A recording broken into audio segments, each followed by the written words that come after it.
Hey everyone, welcome back to my channel where we talk about all things personal finance, and we are at part 2 of my series Cheat Codes to Wealth, where I talk about the risk factors that help someone become wealthy, more so cheat codes. Last week topic was about being young and how youth is a cheat code to wealth. And make sure you stay tuned to the end of this video to find out what next week's topic is going to be, which is a little bit more controversial. They get more controversial as we go because it's something that we think about rich people, but we don't necessarily say out loud. And honestly, that is a characteristic of talking about money. We think a lot of things about money and wealth, but we don't talk about it out loud, right? So this week's topic is about being born into wealth. It is a cheat code to have wealthy parents because wealthy youth usually become wealthy adults, and poor youth, unfortunately, usually become poor adults.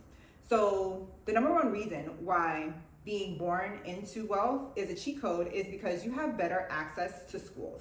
And I'm talking about from primary school to university, as they say it over the pond, or college. And I have a first-hand experience with that because college was my first time going to public school. From elementary to middle to high school, I went to parochial school, also known as Catholic schooling, because my mom was really adamant about education, especially in the South. She grew up in the North, and when she came down here, and as almost a high schooler, she said she didn't learn anything in Florida. So I went to public school, even though I didn't want to, because I felt all the cool kids private school.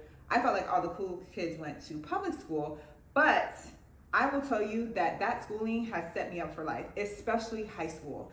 Whenever schools say that they are college prep, that really does mean something. And not all high schools are college prep, but those college prep schools mean something. And especially when you get to the university level, you just have higher networks. You have internships available to you. You have Greek life available to you, which is another type of network you can have. And you have endowments at the colleges that are available to you. And all of that means access to more money. So if you have richer parents who can afford better high schooling, better elementary, or even better colleges like the Ivy League or the quasi-Ivy Leagues, where those degrees are worth cost about $200,000 versus a public university in the state level that's 10 to 15. That extra cost has built in propellants for you to make more money out of college versus going to a different type of school. And I'm not only talking about private schooling, elementary to high school wise, because there are a lot of public schools that are college prep as well, but those tend to be in richer neighborhoods. Even though we are integrated and segregation is not done by race in America anymore for the last 50 to 60 years, we are still segregated class-wise. And if you have richer parents, they live in better neighborhoods and you have access to better schooling. The number 2 reason why being born to wealthy parents is a cheat code is because your financial literacy is higher than people who are born to poorer parents. And that's because those type of parents, if they're wealthier, they tend to be business owners, they tend to be executives, they tend to be C-suite executives, CEOs, CIOs, COOs, they tend to have multiple homes, etc. So they have conversations in the home, talking to each other, not even thinking that their kids are paying attention, but those conversations are going in their ears and in their mental space forever. As opposed to when you are not born to wealthy parents, you don't hear those conversations, so you don't get those terms that innately make you more financially literate, because you've been hearing them since you were yay high and you just heard more and more and more of them. And I'm talking about terms like return on investment, tax loss harvesting, 1031 exchange. The list goes on about things that rich people have to deal with, depreciation that poor people don't deal with. Poor people have their own things that they deal with, but these things that are in your zeitgeist from a young age never leave. So you are aware of them and you are aware of how to navigate them more so than your peers who don't have access to that. For example, I don't know if you guys are familiar with Flip or Flop, but they have young children, and the little boy, he's 8 or 9, he was talking to his parents on one of the episodes about return on investment, And the mom says that he looks at real estate listings before he goes to bed almost every night. That's because, first of all, that's what his parents do. So he hears his parents talk about it all the time. And as he's getting older and coming into his own mental capacity, he's like, my parents are making money. This is a way I can make money. At 8 years old, I was not doing that. At 8 years old, I was watching cartoons. You know what I'm saying? And another example of a term is mailbox money. I don't know if you guys watch Southern Charm, but there's this one individual on Southern Charm. His name is Shep. He has mailbox money. I never heard about that. But he has been taught that from his parents, who his parents have had high-level government jobs, and they also have old-school money from the South. So these are terms. Now this man is 40 years old, but he's known about mailbox money since before he was legal. And he does have this type of Peter Pan syndrome where he doesn't grow up because he doesn't have to. Money is coming in. He's never had a 9-to-5 job. He's highly educated. He has a bunch of degrees, but his cheat code to wealth was that he was born into it. He has another one that we're going to talk about. Stay tuned for the series. Make sure you subscribe. But these are things that rich people who are born into rich families have. They have a higher financial literacy amount than the normal. The number 3 reason that being born to wealthy parents is a cheat code is that you have business and professional access.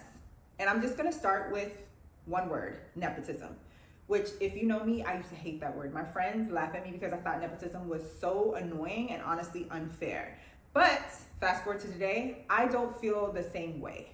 It is actually not as bad as I feel it is. But if you have rich parents, they either know someone when you are struggling where you don't have to struggle as long. If you lose your job, you can just have the conversation with your mom or dad, or your 2 moms or your 2 dads, and then be like, you know what, I know so-and-so, let me see if they can help you. And that's code for, let me see if they can find you a job. You know, when you get laid off as a rich person, if that does happen to you, your get back is such a quicker turnaround than me, a regular person, who regular people, layoffs are looking like 9 months to a year and a half to find another job, right? I personally have an example of this, not because I'm rich, because I'm not, but it just shows how network helps. And I guess it really is being blessed by the Lord. But I will say I got a 6-figure job just from knowing someone who knew somebody else. I will say I just went from one 6-figure job to another. It's not like I went from a lower one to a higher one, but I simply was talking to a friend and saying, oh, I want to leave this position. I'm looking to relocate to Florida. Not asking her for anything, but in her mind, she said, you know what? I know somebody who's a supervisor at this place, at so-and-so. Let me just let them know. I'm not lying. Within 48 hours, she was saying, she called me back and said, so-and-so said, send you her resume. I did. I had the job in a week. That is on a poor person scale. Imagine what it is on a rich person scale. So yes, business connections and job connections is definitely part of being born into a wealthy family. The number 4th reason is, I'm just going to go ahead and say it, you have no financial stress. Maybe little, but I'm going to be risky enough to say you have no financial stress because your family is your safety net. I mean that because more than likely you can have free housing. Either you live with them and freeload off of them forever. You can stay in their pool house, or you can stay in their main house, or they have another house for you to stay in if they don't want you there, or they will buy you another house. And there are tax loopholes for rich parents to pay for the down payments of their children's home, and it's tax-free, I believe, or it's highly tax favorable for them to do that. If you have $50,000 to $100,000 to put a down payment on your child's house, that's it. And then on top of that, the bank doesn't know that you pay their mortgage, you get free housing. Number 2, you probably don't have any student loans, and you probably got a fancy degree. Like, that is such a blessing to have, and being born to rich parents is something that affords that to you. And you probably can get cash bailouts. Either you want to start a business and they are your startup fund, or you started a business because number 1, you had the agency to because you didn't have a lot of personal funds you were accountable for every month already because you have rich parents.